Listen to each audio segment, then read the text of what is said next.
స్పష్టంగా డిమాండ్ చేస్తున్నాం ప్రభుత్వాన్ని, వెంటనే లిస్టు బయట పెట్టండి.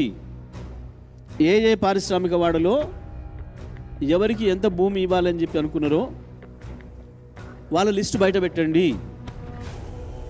కేవలం ఒక 400 మంది బడా పెట్టుబడిదారులు, 40 మంది